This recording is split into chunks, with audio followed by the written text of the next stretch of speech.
Right जी, आज का session शुरू करते हैं। पहली बात तो इसमें ये है कि हम पहले ये चेक कर लें कि हम इस वक्त कहाँ तक कॉमन ग्राउंड पे हैं। As far as the difference between project program and portfolio is concern, how comfortable आपको are screen you? Share sorry आप स्क्रीन शेयर कर रहे हैं क्या? मैं कर रहा हूँ, एक मिनट जरा।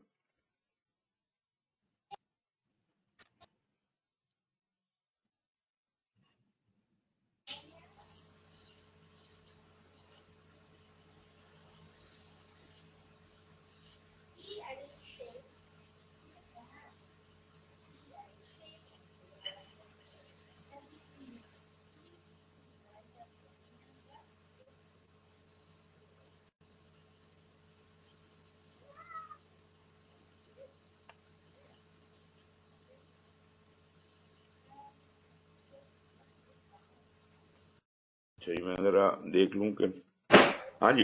ये बताइए कि प्रोजेक्ट प्रोग्राम और पोर्टफोलियो के डिफरेंस और रिलेशन की जो बात हो रही थी उसमें आप कितने कंफर्टेबल हैं?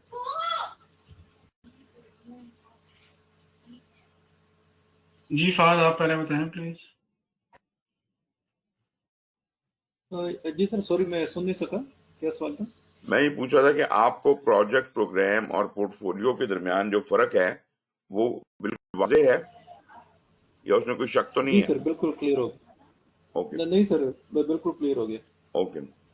अच्छा, फिर हमने एक बात की थी कि आउटपुट, आउटकम और बेनिफिट रियलाइजेशन, इनके दरमियान are we clear about this?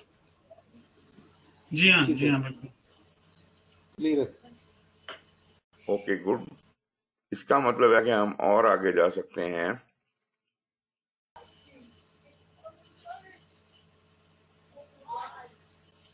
ये एक स्लाइड थी,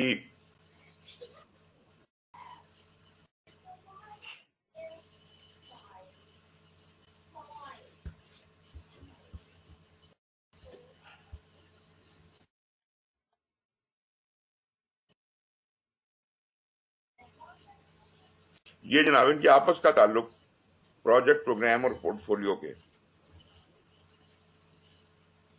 अच्छा, एक चीज शायद आपको आपने सुनी हो, प्रोजेक्ट प्रोग्राम और पोर्टफोलियो तीनों चीजों को अगर हम ऑर्गेनाइजेशनल लेवल के ऊपर एड्रेस करें तो उसको हम कहते हैं organizational project management, because everything is happening organizational environment. तो जो ऑर्गेनाइजेशन की स्ट्रेटजी है उसको पुश फॉरवर्ड करने के लिए हम पोर्टफोलियो को कहते हैं कि ऐसे प्रोजेक्ट्स और प्रोग्राम्स इंश्योर करो जो ऑर्गेनाइजेशन की स्ट्रेटजी को आगे पुश कर सकें। पोर्टफोलियो का काम ये होता है कि जो प्रोग्राम्स और पोर्टफोलियो प्रोजेक्ट्स उसने जो फिजिबल है और जो हमारे पास एग्जिस्टिंग इन्वेस्टमेंट अवेलेबल है इन कामों के लिए, चेंज रिलेटेड इनिशिएटिव्स के लिए, उनको वो किस हद तक अफोर्ड कर सकता है। मतलब कहने का ये है कि अगर आपके पास 10 प्रोजेक्ट या प्रोग्राम्स फिजिबल हालत में पड़े हुए हैं तो मुमकिन है आपके पास इतनी फंडिंग ना हो कि आप 10 के 10 प्रोजेक्ट को स्टार्ट कर सकें। तो उस सूरत में पोर्टफोलियो का ये काम बनता है कि वो ये देखे कि कौन ज्यादा वैल्यू ऐड कर रहा है ऑर्गेनाइजेशन की स्ट्रेटजी की तरफ और कौन सा प्रोजेक्ट या प्रोग्राम ज्यादा इंपॉर्टेंट है। तो एक तो इनकी सिलेक्शन करना, इनकी प्रायोरिटाइजेशन करना और इनकी वैल्यू को देखना। मोर ओवर, जब ये सब चल रहे होते हैं प्रोजेक्ट्स और प्रोग्राम्स, उस वक्त भी पोर्टफोलियो इस बात पे नजर रखता है कि whatever is happening for the betterment of the organization, it is aligned with the strategy of the organization and the existing funding and the investment जो भी है वो सही जगह लग रही है। अगर पोर्टफोलियो को ये लगे कि कोई प्रोजेक्ट या प्रोग्राम जो है वो वैल्यू नहीं दे रहा जो उससे एक्सपेक्टेड थी, भले वो कामयाब ही जा रहा हो, लेकिन अगर कोई और नया प्रोजेक्ट शुरू कर लिया जाए और ये जो फंडिंग हमने करंट प्रोजेक्ट पे लगाई हुई है उसको हम ट्रांसफर कर दें, शिफ्ट कर दें उस नए प्रोजेक्ट की तरफ, तो ये स्वावधीन पोर्टफोलियो की है कि वो ये कर सकता है। किसी प्रोजेक्ट या प्रोग्राम को, तो जब मैं प्रोजेक्ट कहता हूं तो उसका मतलब है इंडिपेंडेंट प्रोजेक्ट। तो किसी प्रोजेक्ट प्रोग्राम की फंडिंग वो खींच कर किसी नए को दे सकता है। This is the portfolio level decision. ये इन्वेस्टमेंट डिसीजन मेकिंग हो रही है। लेकिन जो माइक्रो लेवल के ऊपर काम की प्रोग्रेस को देखना और ये सब कुछ करना, this is not the responsibility of portfolio, और ना ही पोर्टफोलियो को इस लेवल पे इन्वॉल्व होना चाहिए। जो अंदरूनी मामलात हैं प्रोजेक्ट्स और प्रोग्राम्स के, उसके लिए प्रोजेक्ट मैनेजर्स और प्रोग्राम मैनेजर्स एग्जिस्ट करते हैं। तो यहाँ पे आप देख सकते हैं कि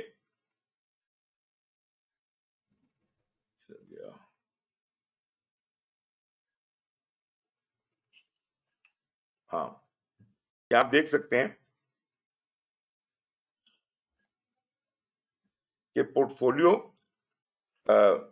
ने वैल्यू डिसीजन अंडरटेक किए और एडजस्ट किया प्रोग्राम्स और प्रोजेक्ट्स को अकॉर्डिंगली। और उनको वो रिव्यू भी कर रहा है कि कौन से प्रोजेक्ट प्रोग्राम ठीक चल रहे हैं, नहीं चल रहे हैं, उनको एडजस्ट कर रहा है, किसी को निकाल रहा है, किसी को डाल रहा है, मतलब ये उसका फैसला है। और वो लोग जो वैल्यू थी वो डिलीवर कर रहे हैं, बिजनेस वैल्यू या बिजनेस इम्पैक्ट का एनालिसिस हो रहा है पोर्टफोलियो के पास। अच्छा, वो जो चीज डिलीवर कर रहे हैं, जो रिजल्ट वो प्रोड्यूस कर रहे हैं, they are being transferred to the operations. और याद रहे कि जहां प्रोग्राम्स लिखा हुआ है, इसका मतलब है कि प्रोग्राम्स के अंदर उसके अपने प्रोजेक्ट्स भी होते हैं, और इंडिपेंडेंट प्रोजेक्ट जो हैं, जो किसी प्रोग्राम के अंडर नहीं आते, वो भी पोर्टफोलियो को डायरेक्टली आंसरेबल है। सो ये जो भी कोई वैल्यू या बेनिफिट निकालेंगे, this is transferred to the operation, and then once it is handed over to operations is responsible to run it for forever, जब तक भी उसे वैल्यू लेनी है। और इसकी जो ऑपरेशंस में जो तब्दीली वाकया हुई इस नए प्रोग्राम और प्रोजेक्ट की वजह से, उसका वेरिएंस परफॉर्मेंस जो है वो स्ट्रेटजी को जाता है, ऑर्गेनाइजेशनल लेवल के ऊपर, पोर्टफोलियो को नहीं जाता। और वो फिर बिजनेस इंपैक्ट जो उसका ओवरऑल ऑर्गेनाइजेशन के ऊपर बनता है, and all this is happening within the organization environment context। ठीक है, ये विद इन दी ऑर्गेनाइजेशन बात हो रही है। अब वो अलग बात है कि प्रोजेक्ट जो है कस्टमर के लिए होते हैं, प्रोग्राम भी कस्टमर के लिए होते हैं, लेकिन इस वक्त जो हम बात कर रहे हैं वो ये है कि ऑर्गेनाइजेशन की स्ट्रेटजी। देखें, अगर एक प्रोजेक्ट या प्रोग्राम हमारी ऑर्गेनाइजेशन के फायदे में नहीं है तो हम उसे नहीं अंडरटेक करेंगे। खैर, ये एक ब्रीफली।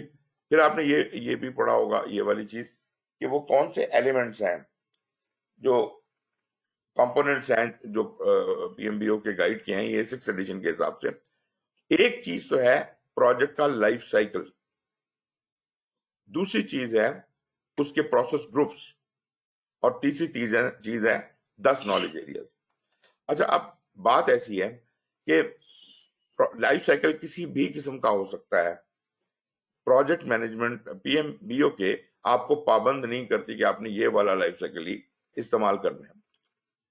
इसी तरह जो 6th एडिशन था वो किसी हद तक कहा जा सकता है कि प्रिस्क्रिप्टिव था, कि वो ये कह रहा था कि जी प्रोजेक्ट मैनेजमेंट करनी है तो आप इनिशिएशन करेंगे, प्लानिंग करेंगे, एग्जीक्यूशन करेंगे, मॉनिटरिंग एंड कंट्रोलिंग होगी, और फिर क्लोजिंग होगी।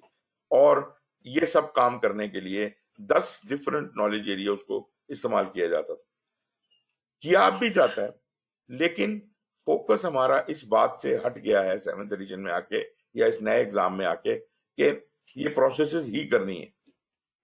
वो कहता है ये प्रोसेस करनी है, करें, नहीं करनी है ना करें, लेकिन आपके लिए जो चीज इससे ज्यादा इंपॉर्टेंट होनी चाहिए, that is the value you provide to the customer. So अगर आप वैल्यू दे रहे हैं और प्रोसेसेस पूरी नहीं कर रहे, या कोई नॉलेज एरिया पूरा नहीं हो रहा, उसकी जरूरत नहीं है उस स्पेसिफिक प्रोजेक्ट में, या लाइफ साइकिल आपको कोई और किस्म की चाहिए जो कि रिकमेंडेड नहीं है अदरवाइज पीएमबीओ के में, तो you can go for anything. तो कंप्लीटली जो टेलरिंग की इजाजत है वो आपको।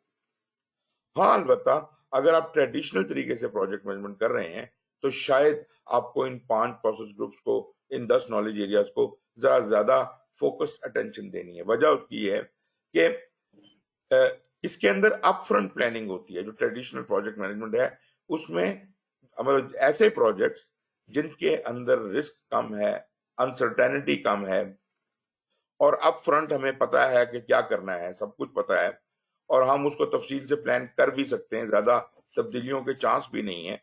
ऐसे प्रोजेक्ट्स को हम अभी भी ट्रेडिशनल से तरीके से करने को प्रेफरेंस देंगे, और उनके अंदर तकरीबन हम इन चीजों को फॉलो करेंगे। लेकिन ये जो मेजर एक डिसीजन था कि whether how to do it, तो उसमें प्रोसेस और नॉलेज एरिया अपनी जगह कायम, लेकिन उनके ऊपर जो हमारा फोकस था, टेंशन था, वो निस्बतन कम हो गया, इसलिए हम इस नए वाले सिस्टम के ऊपर आए।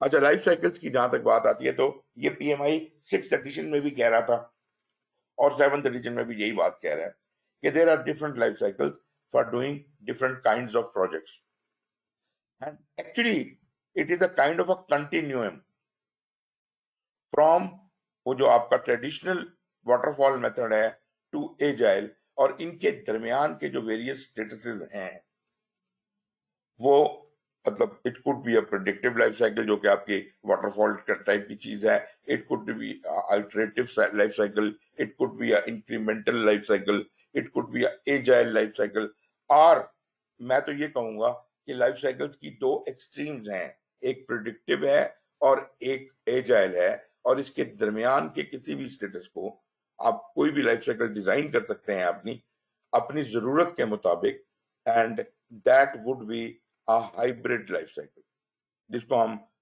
इंक्रीमेंटल भी कहते हैं, आइटरेटिव भी कहते हैं, अडॉप्टिव भी कहते हैं, there could be any life cycle in between, जिसको हम हाइब्रिड कह सकते हैं। तो ये बात हमें समझनी है। तो ये अब इंक्रीमेंटल में और एडाप्टिव में और आइटरेटिव में क्या फर्क है? आइटरेटिव में सिर्फ मैं मोटी सी बात ये बता दूं आपको कि जब हम थोड़ा थोड़ा काम एक वक्त में थोड़ा काम करते हैं, फिर वो खत्म करके दूसरा थोड़ा काम करते हैं, हम बहुत छोटे छोटे साइकिल में काम करते हैं, आइटरेशन में काम करते हैं, और पहले आइटरेशन जो है जो हम कर रहे हैं, हम सिर्फ उस पर फोकस करते हैं और उसी को प्लान करते हैं और उसी को कंप्लीट करते हैं। जब वो खत्म हो जाती है तो फिर हम अगला चंक उठा लेते हैं। इसको कहते हैं आइटरेटिव, कि हम काम पहले किया, खत्म करके दूसरा किया, तीसरा किया, चौथा किया, और छोटे छोटे बाइट्स में हम पूरे प्रोजेक्ट को करते जाते हैं। इंक्रीमेंटल में बात मिलती जुलती है आइटरेटिव से, लेकिन इंक्रीमेंटल में जो पहले किया वो अगले वाले काम को सप्लीमेंट कर रहा है। मतलब जो पहले वाला काम है, पहले मैंने एक मिसाल के तौर पे आपको एक डेमोन्स्ट्रेशन बना के दिखाई, आपने एग्री किया उस डेमोन्स्ट्रेशन के साथ at the end of this increment, तो उस अप्रूवल की बेस पे फिर मैंने अगली चीज का उससे बड़े लेवल का डिजाइन बनाया, और इस तरह करते करते आपकी अप्रूवल्स के साथ साथ मैं पूरी अपना माइक्रो से मेजर प्रोडक्ट तक, फुल प्रोडक्ट तक पहुंच जाऊंगा। दोनों चीजें एक साथ भी हो सकती हैं, अलग अलग भी हो सकती हैं, प्रोजेक्ट की जरूरत के मुताबिक है। और एडाप्टिव उस लाइफ साइकिल को कहते हैं जिसके अंदर हम हाईली प्रोन टू चेंजेस हैं। अब ये तीनों चीजों को मिला दिया जाए तो एजाइल बन जाता है। तो ये तो हो गई जी लाइफ साइकिल। बाकी आप चूंकि पढ़ चुके हैं, आपको अंदाजा होगा कि नॉलेज एरियाज और जो क्या कहते हैं इसकी प्रोसेस ग्रुप्स हैं वो क्या हैं, कैसे हैं। देखिए, उसमें कोई चीज रटने की जरूरत नहीं है, लेकिन at the same time you must be aware. अब जो एग्जाम आएगा आपको, उसमें वो बहुत ज्यादा सवाल इन चीजों के बारे में नहीं पूछेगा, लेकिन फिर भी आप एक्सपेक्ट करें कि ट्रेडिशनल प्रोजेक्ट मैनेजमेंट के ऊपर कोई 20 to 50% क्वेश्चन अभी भी हो सकते हैं। इसका मतलब है कि यू शुड नो कि प्रोसेस ग्रुप्स कौन से हैं, क्या करते हैं, उनके अंदर का क्या फ्लो है। तो वो चीज मैंने अपने लेक्चर में कवर की है। लेट मी सी कि वो आपको, ये मैं अभी इनको स्किप कर रहा हूँ स्लाइडों को, ये बात मैंने डिस्क्राइब कर दी हुई है। ये तफसीलात हैं, अगर आप इनको गौर से देखें, फेज क्या होता है, फेज कैसे बनती है, फेज के अंदर क्या होता है, ये आपने सुना होगा, और आई होप कि आपको उसके अंदर कोई कंफ्यूजन नहीं होंगी। प्रोजेक्ट की फेजेस का ये पूरी बहुत डिटेल में, फिर फेज गेट क्या होता है। फेज गेट होता है जब एक फेज खत्म, देखें आइटरेशंस तो एक अलग तरीका है ना, वो एजाइल की तरफ चला जाता है। ट्रेडिशनल प्रोजेक्ट मैनेजमेंट में हम वहां पर भी प्रोजेक्ट को छोटे टुकड़ों में बांटते हैं, लेकिन बहुत बारीक बारीक टुकड़ों में नहीं बांटते। हम अपने पूरे प्रोजेक्ट को प्लान कर रहे होते हैं और हमें वहां पे कॉम्प्लेक्सिटी जब फेस होती है तो हम कहते हैं अच्छा, प्रोजेक्ट को बेटर मैनेज करने के लिए let us divide the project into smaller parts, but दो स्मॉलर पार्ट्स आर लाइक पूरे प्रोजेक्ट के 4 या 5 हिस्से करना। तो फिर हम फोकस करते हैं एक एक फेज के ऊपर और उसे कंप्लीट करते जाते हैं। और याद रहे कि वो जो initiation, planning, execution, monitoring and control और क्लोज है, those cannot be phases, those are process groups. So even in every phase, you will be actually using initiation of that phase, planning of that phase, execution of that phase. तो ये ऐसा नहीं है कि आप कहें कि phase मेरी ये है, इनिशिएशन फेज है, प्लानिंग फेज है, ये गलत हो जाए। तो ठीक है, लेकिन तो ठीक है, रोल ला इतना जरूर हो सकता है कि जो हमारी फेजेस हैं वो उनके मतलब कुछ इस किस्म के नाम हो और उनके जो नाम रखे जाएं वो इस तरह के हों जो आपके प्रोजेक्ट की जरूरत के मुताबिक। एक जेनेरिक जो इसने लाइफ साइकिल दिखाई है उसने कहा जी स्टार्टिंग, मतलब जनरली कह दिया कि जो शुरू के काम, ठीक है जी, फिर वो डेवलपमेंट या फिर उसके बाद और फिर मॉनिटरिंग टाइप के। लेकिन दरअसल ये नाम नहीं होते। नाम आप अपने प्रोजेक्ट की जरूरत के मुताबिक रखते हैं और प्रोजेक्ट की टेक्नोलॉजी के मुताबिक रखते हैं।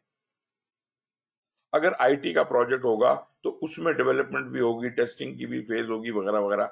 मगर अगर कंस्ट्रक्शन का होगा उसके और तरह के फेजेस होंगे, राइट। तो मतलब फेजेस जो हैं वो ट्रेडिशनल में होती हैं और इस तरह बनती है। अच्छा, एक चीज जो आपके एजाइल से बहुत मिलती है वो ये है कि ये जो हम ऑल दो प्रोजेक्ट जो ट्रेडिशनल प्रोजेक्ट है उसमें हम डिटेल्ड प्लानिंग करते हैं और अनसर्टेनिटी नहीं होती, right. Even in agile project, we although we cannot do the detailed planning, but we still need to do some outline planning. मोटी मोटी प्लानिंग तो करनी है ना कि हमने क्लाइंट को जनरली कब कब क्या देना है, कैसे देना है, क्यों देना है। तो यही बात जो हम यहाँ ट्रेडिशनल प्रोजेक्ट मैनेजमेंट के अंदर लाइफ साइकिल अपना फेजेस बना के करते हैं, तो एजाइल के अंदर फेजेस नहीं होती। इसी तरह की चीज को वहां रिलीजेस कहते हैं।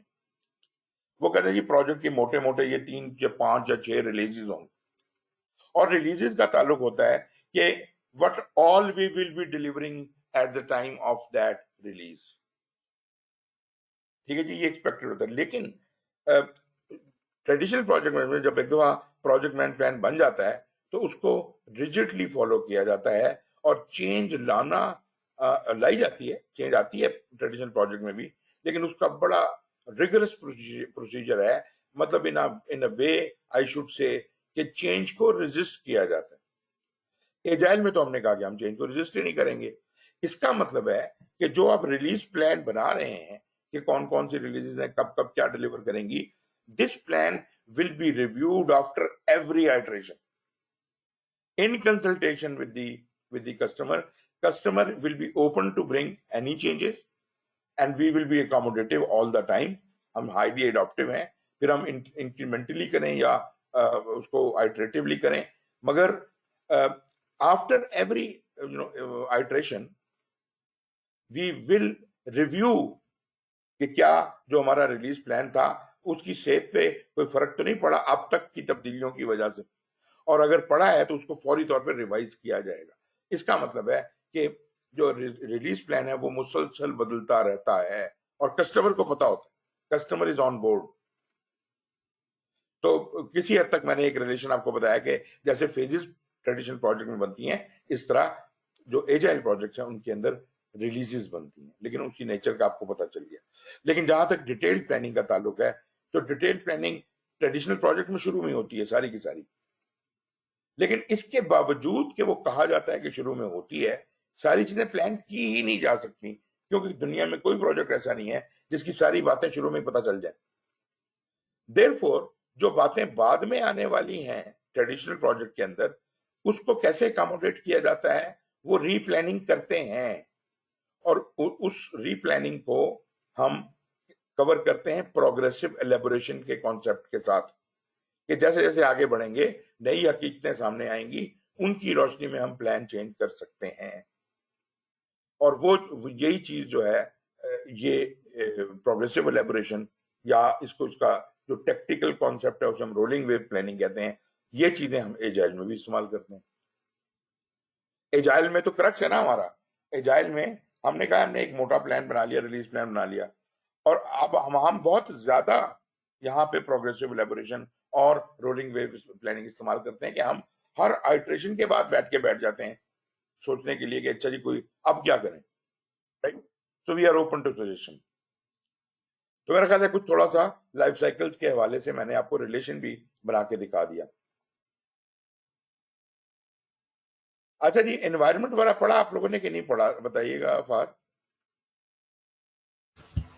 सर यहाँ पर मेरा एक क्वेश्चन है, अभी जो आपने बताया एजाइल और वाटरफॉल का, बिल्कुल तो इसमें मेरा क्वेश्चन ये था कि वाटरफॉल में जिस तरह होता है उसमें तो एक कॉस्ट और टाइम लाइन और जो स्कोप है वो तो एक फाइनलाइज हो जाता है प्रोजेक्ट स्टार्ट करने से पहले ही। लेकिन एजाइल में जिस तरह आप बता रहे हैं कि हर आइट्रेशन के बाद हम प्लान करते हैं और कोई नया भी कुछ चीजें ऐड हो सकती है, तो इसका मतलब है कि एजाइल के अंदर कॉस्ट वगैरह भी कोई फाइनलाइज नहीं होती स्टार्ट में, वो और वो चेंज हो सकती है प्रोजेक्ट की, और बिल्कुल उसकी जो बिल्कुल। टाइम लाइन है जो मोटा हर मोटा चीज आइडिया उसमें है ना फ्लेक्सिबल है। प्रोजेक्ट के शुरू में, जब हम प्रोडक्ट बैकलॉग इकट्ठा करते हैं, रिक्वायरमेंट्स इकट्ठी करते हैं, तो मोटा मोटा आइडिया में हो जाता है कि अप्रोक्सीमेटली कितना खर्चा होगा, राइट। और वो ठीक हम है। जेन में जरूर रखते हैं। लेकिन कस्टमर रिक्वायरमेंट्स बदल रहा है, इसलिए what ever is the estimate in your mind for duration और फॉर एनीथिंग एल्स, वो कस्टमर भी जानता है और आप भी जानते हैं कि दिस इज नॉट फॉर्म, ठीक है ठीक जी। है। और हम इसको साथ साथ चेंज कर सकते हैं। हम कहते हैं सर आप बताएं कि आपको क्या चाहिए, पहले क्या चाहिए, वैल्यू प्रायोरिटाइजेशन के हवाले से हम उसकी दी हुई रिक्वायरमेंट्स को सॉर्ट कर लेते हैं और उसके हाईएस्ट वैल्यू आइटम्स को हम जितने हम कर सकते हैं पहली आइटरेशन में हम उनको पकड़ लेते हैं। अब जब हम वो डिलीवर करते हैं तो उसके रिजल्ट्स के ऊपर कस्टमर की सेटिस्फेक्शन बढ़ती है। कस्टमर जो है वो अपना माइंड चेंज भी करता है। एक तो वो वैसे चेंजेस बता रहा है, वो हो सकता है कि आप जब इतनी ज्यादा वैल्यू उसको शुरू में डिलीवर करें तो वो ये कहे यार वो जो मैंने आपको एक रिक्वायरमेंट दी थी कि ऐसा करना है उसको छोड़ दें, उसकी तो जरूरत ही नहीं रही।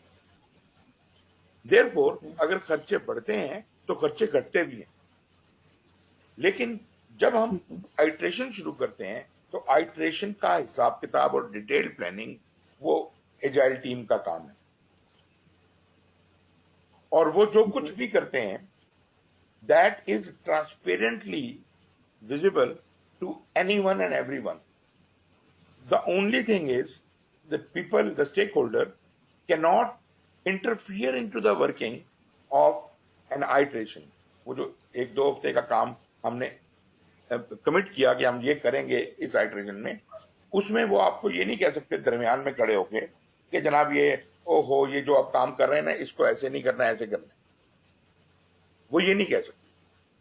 इसका मतलब है ठीक जब है। मैं एक आइट्रेशन शुरू कर देता हूं जो कि बड़ी छोटी सी होती है तो उस पे अब कोई तब्दीली दौरान इस आइट्रेशन के नहीं आ सकती।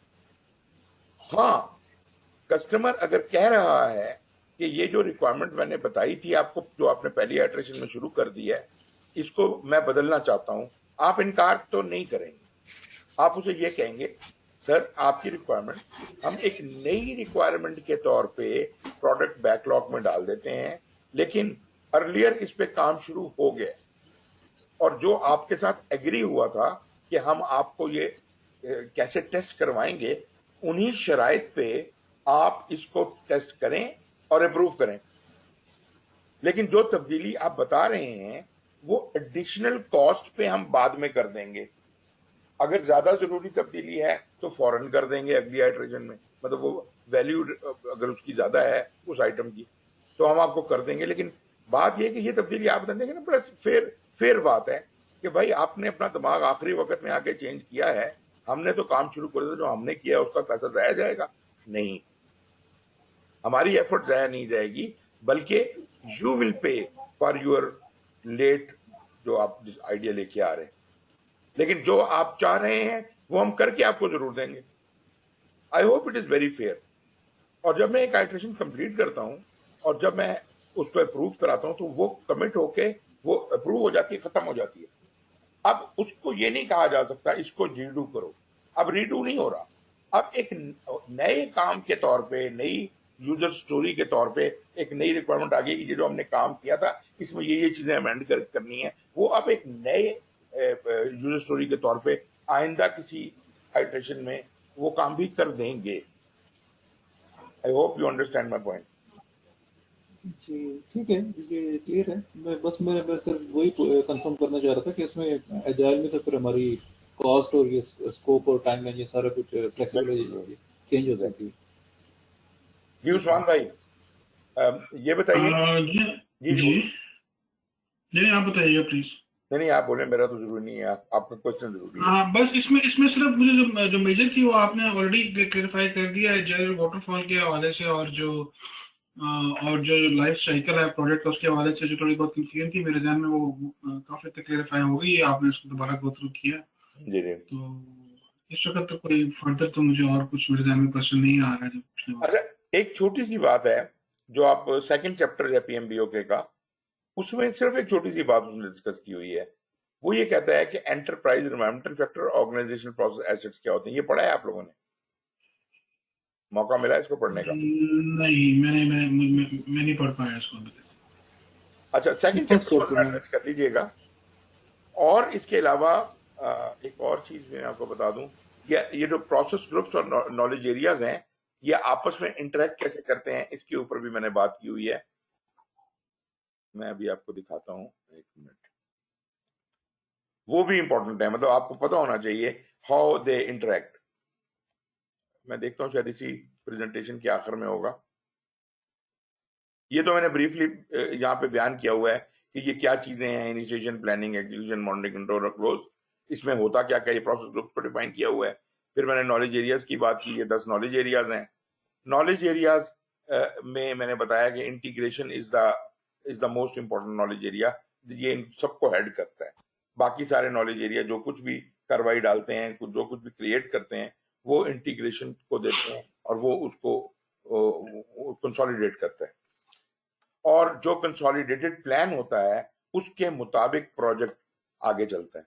और फिर उसमें जब भी कोई तब्दीली आनी होती है तो ये सारे जो नॉलेज एरियाज हैं, ये मुसलसल आपके थ्रू आउट दी प्रोजेक्ट आप इनके ऊपर काम जारी रहता है। ये नॉलेज एरियाज हो गए जी।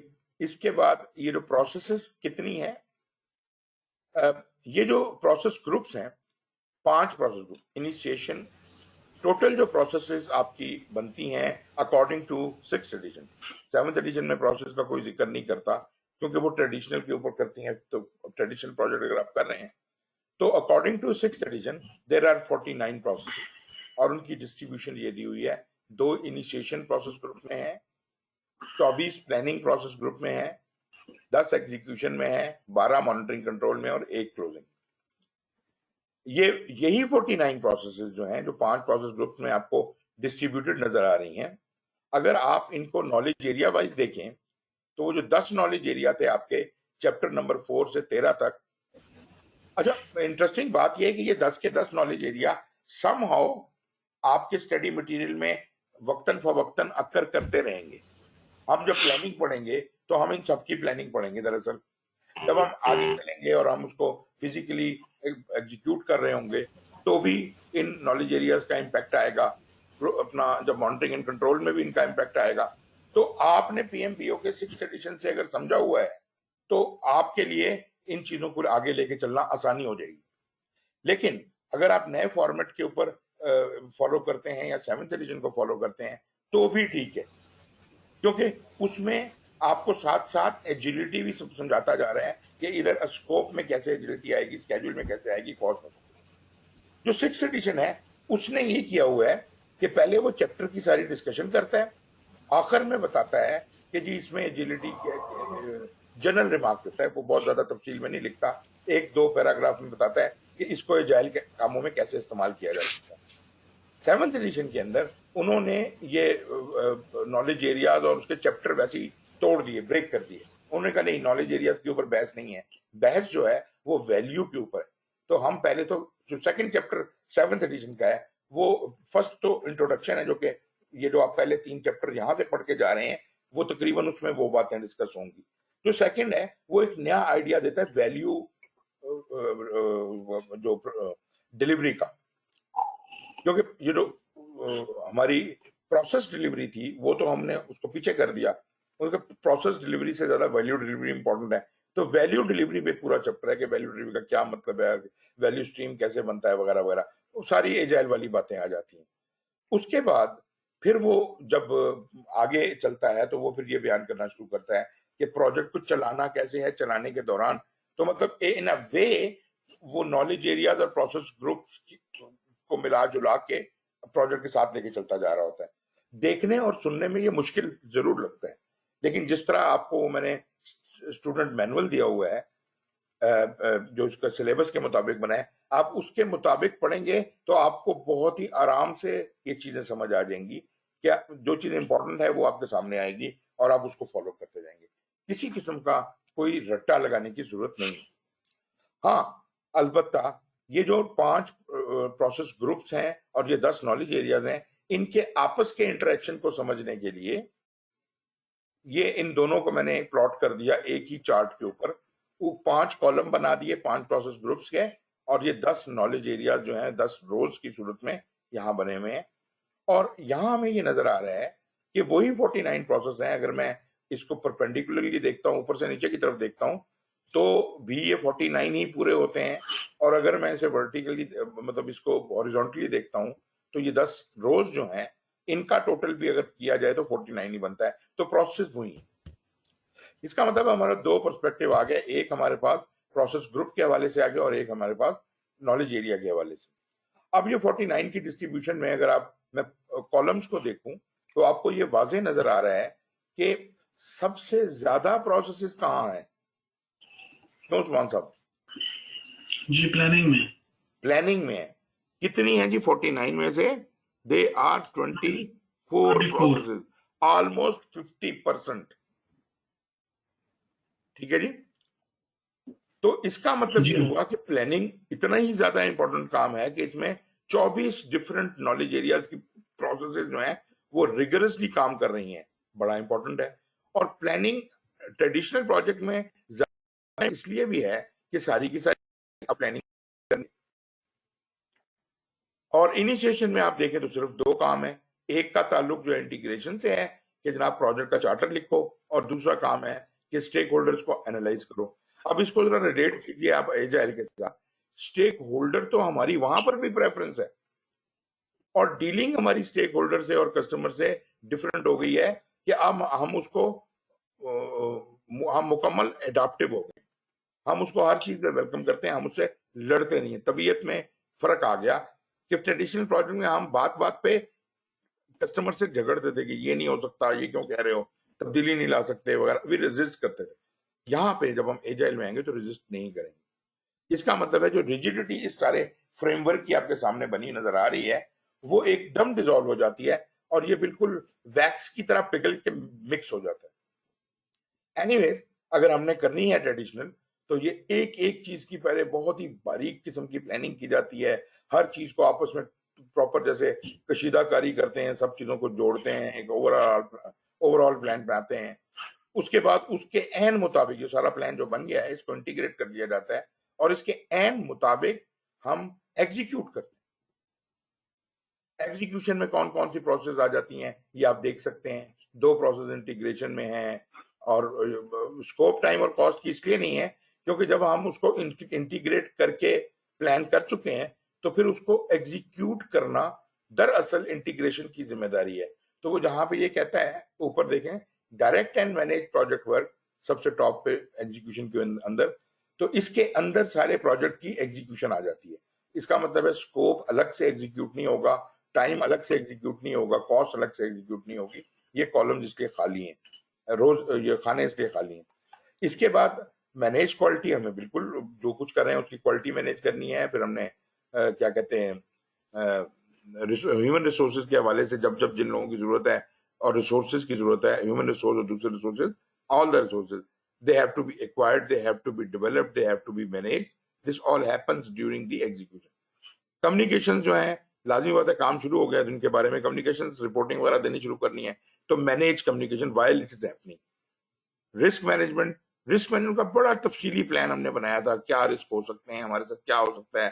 फिर हम उसको रिस्कों को जनाब हमने उनको असेस किया, आइडेंटिफाई किया, असेस किया, और फिर हमने एक रिस्पांस प्लान भी बनाया। अब हमने ये देखना है एग्जीक्यूशन में कि वो रिस्पांस प्लान जो है उसको उसको इम्प्लीमेंट करना है when and where required. It is not like project management plan के जनाब जो लिखा है वो लाजमी करना है। Risk is something which is likely to occur. अगर कोई रिस्क अक्कर होने वाला हुआ, नजर रखनी है कि कोई रिस्क करीब तो नहीं आ रहा। अगर रिस्क कोई अक्कर होने वाला हुआ तो जो एक्शन जब लेने जरूरी हैं वो आपने लेने हैं। इसे कहते हैं इम्प्लीमेंट रिस्क रिस्पॉन्स। याद रखिएगा, जब एक रिस्क अक्कर हो चुकता है तो उसके बाद जो एक्शन लिए जाते हैं वो रिस्क रिस्पॉन्स नहीं है। रिस्क होने वाला होता है तब ये रिस्क रिस्पॉन्सेज हैं। और जब रिस्क, क्यों मैं ये कह रहा हूं ऐसा, क्योंकि रिस्क उसी वक्त तक रिस्क है जब तक अनसर्टेनिटी है। व्हेन द रिस्क अकर्स, तो फिर तो उसने जो तबाही करनी थी वो कर देगा। Then it is no more a risk, uncertainty खत्म हो गई, it has occurred and this now becomes an issue. जब रिस्क अक्कर हो जाता है इशू बन जाता है, फिर उसकी इशू मैनेजमेंट की जाती है। एनीवेज, और मॉनिटरिंग एंड कंट्रोल में बैठ के हम रिस्क को मॉनिटर करते हैं और so on and so fourth. Procurement में कॉन्ट्रैक्ट देते हैं, कंडक्ट करते हैं कॉन्ट्रैक्ट, और फिर उनको मॉनिटर करते हैं, कंट्रोल करते हैं। और इसी तरह स्टेक होल्डर हैं, हम उनको इनिशिएशन में जब भी जो ही चार्टर मिलता है तो पहला काम स्टेक होल्डर से गुफ्तगू करें। ये हम एजाइल में भी यही कहते हैं कि स्टेक होल्डर से बात करनी है, स्टेक होल्डर से रिक्वायरमेंट लेनी है। फिर हम स्टेक होल्डर्स को किस तरह से हैंडल करना है, मैनेज करना है, उनको कैसे एंगेज रखना है, बड़ा जरूरी है। एजाइल में भी बड़ा इंपॉर्टेंट है। तो ये हम करते हैं ड्यूरिंग दी प्लानिंग। और एग्जीक्यूशन में हम उन स्टेक होल्डर्स के साथ टैब रखते हैं, उनको बीच में इन्वॉल्व रखते हैं। इसे कहते हैं मैनेज स्टेक होल्डर एक्सपेक्टेशन। और फिर मॉनिटरिंग एंड कंट्रोल में हम मॉनिटर करते हैं कि हमने जो स्टेक होल्डर की एंगेजमेंट को मैनेज किया है, हाउ वेल वी परफॉर्म, कोई इंप्रूवमेंट की जरूरत तो नहीं है, एंड सो ऑन। और जब ये सारे काम हो जाते हैं मॉनिटरिंग एंड कंट्रोल में, हर नॉलेज एरिया का कंट्रोल मौजूद है। हर नॉलेज एरिया, हर एक चीज पर नजर रखने के लिए, मतलब overall monitor and control project work है। और अगर जो जितनी भी चेंज रिक्वेस्टें आ रही हैं उनको हैंडल करने का जिम्मेदार है परफॉर्म इंटीग्रेटेड चेंज कंट्रोल। ये दोनों इंटीग्रेशन के हैं। स्कोप में स्कोप को वैलिडेट भी करना है, स्कोप को कंट्रोल भी करना है, मतलब प्रोडक्ट का स्कोप भी देखना है, प्रोजेक्ट का स्कोप भी देखना है। इसी तरीके के साथ स्टेक होल्डर है जो, सॉरी, ये जो स्केड्यूल है, स्केड्यूल पे कंट्रोल रखना है, उसकी हिसाब किताब निकालना है, कॉस्ट का निकालना है। फिर आपने क्वालिटी में, असल में क्वालिटी में भी वही बात है जैसे प्रोडक्ट की क्वालिटी और मैंने स्कोप में बताया, प्रोडक्ट का स्कोप, प्रोजेक्ट का स्कोप, ये दोनों तो मॉनिटरिंग एंड कंट्रोल में होते हैं स्कोप के हवाले से। लेकिन जहां तक क्वालिटी है, क्वालिटी का कंट्रोल यहां होता है, लेकिन क्वालिटी के ऊपर जो आपने उसको इंश्योर करना है, अश्योर करना है, उसे कहते हैं मैनेज क्वालिटी। और वो दरअसल जब काम हो रहा होता है तब होता है।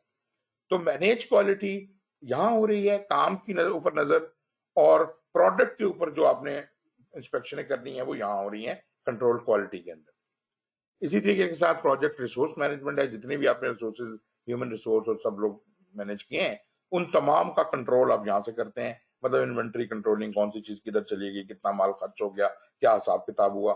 इसी तरह कम्युनिकेशन मैनेजमेंट, जो आपने मैनेज की थी कम्युनिकेशन, यहाँ आप यूं समझिए कि अपना आप रिव्यू करते हैं कि how well we perform and how can we improve. क्योंकि मॉनिटरिंग एंड कंट्रोल में प्रोजेक्ट खत्म नहीं होता, प्रोजेक्ट साइकिल में चल रहा होता है। चीजें तब्दीलियां आती हैं, फिर हम वापस प्लानिंग में जाते हैं, रीप्लान करते हैं चीजें, एग्जीक्यूशन में जाते हैं, और फिर वो सब चीजें दोबारा होती हैं। तो इसका मतलब है कि हम यहाँ पे चेंज रिक्वेस्ट कर सकते हैं। ये जितने भी कंट्रोल आपको नजर आ रहे हैं, they can request, change request कर सकते हैं। चेंज रिक्वेस्ट बाहर से भी आ सकती है, कस्टमर की तरफ से भी, और काम की परफॉर्मेंस को देखते हुए टीम भी चेंज रिक्वेस्ट कर सकती है। और उसकी सूरत में always we have to replan, amend the original plan, go back, and then जो चीजें रह गई हैं उनको फिर एग्जीक्यूट किया जाए। इसी तरह जनाब प्रोक्योरमेंट, जो ठेका आपने दे दिए हैं, कॉन्ट्रैक्ट दे दिए हैं, उनके ऊपर नजर रखना कंट्रोल प्रोक्योरमेंट्स है। और जैसे स्टेक होल्डर का मैंने बताया था कि मैनेज स्टेक होल्डर की एंगेजमेंट तो आप कर रहे हैं एग्जीक्यूशन में, उनके ऊपर जो कंट्रोल है जो वो है इनको मॉनिटर करना, और उसको अंदर अगर कोई चेंज रिक्वेस्ट है तो वो करना। क्लोजिंग में एक ही प्रोसेस होता है हमारा इनिशिएशन का, जो ये इंश्योर करता है कि everything has been done, all the thing जो है वो डिलीवर कस्टमर को हो गई हैं, कोई चीज आउटस्टैंडिंग नहीं रह गई है, कॉन्ट्रैक्ट सारे क्लोज हो गए हैं, और ये क्लोजिंग करता है और डिलीवरेबल कस्टमर के हवाले करता है, और जो एसेट्स होते हैं वो ऑर्गेनाइजेशन के पास जाते हैं। ये जनाब ये सारी इसकी डिस्कशन थी, और इसके अंदर एक चीज और भी इंपॉर्टेंट थी, वो मैंने शायद यहाँ पे, ये है जी एक डिस्कशन छोटी सी कि वर्क परफॉर्मेंस डाटा क्या होता है, वर्क परफॉर्मेंस इंफॉर्मेशन क्या होती है, वर्क परफॉर्मेंस रिपोर्ट क्या होती है। तो एक छोटा सा चार्ट है, उसके ऊपर मैं इनको आपको दिखाता हूँ। ये आप देखिए, जब हम एग्जीक्यूशन में होते हैं तो हम वो काम करते हैं जो प्लान हुआ था। मैं ट्रेडिशनल प्रोजेक्ट मैनेजमेंट की बात कर रहा हूँ। हम वो प्लान करते हैं जो प्लान हुआ था, प्लान के एंड जी जी साहब ये हम नेक्स्ट टाइम नहीं कर सकते, या फिर आप लोग कैरी ऑन करें? मैं फिर मुझे नहीं, एक्चुअली मैं तो बस क्लोज कर देता हूँ इसको। मैं तो सिर्फ आपको ये बता रहा था कि ये चीजों को जरा एक नजर देख लीजिएगा, क्योंकि ये इंपॉर्टेंट है, और वहां डिस्कस हुई हुई है, अंग्रेजी भी लिखी हुई है, सब कुछ मौजूद है आपके पास। तो मैं ज्यादा टाइम नहीं लेना चाहता, ज्यादा टाइम हो गया। लेकिन अभी अगर आखिर में कोई क्वेश्चन है आपके तो बता दीजिए। अगली दफा एंटरप्राइज एनवायरमेंटल फैक्टर से हम थोड़ी डिस्कशन उसके ऊपर कर लेंगे। जी जनाब उस्मान साहब। नहीं, इट्स ऑल गुड, मुझे एक्चुअली जाना है तो मुझे हाँ इस हाँ, हवाले से। No problem. फाद साहब आपकी तरफ से कोई चीज? जी ठीक है सर, बस सही है। फिर क्वेश्चन हो तो नेक्स्ट टाइम कर लेंगे। अभी ठीक है। चलो ठीक है जी, इंशाल्लाह अगली क्लास में हम आगे इसको डिस्कशन को कंटिन्यू करते हैं, और होपफुली हम खत्म कर लेंगे इसको, और फिर मैं फंडामेंटल्स आपको अगली क्लास में जरूर दे दूंगा। Thank you very much and take ठीक केयर। है। खुदा हाफिज। जी, अल्लाह हाफिज।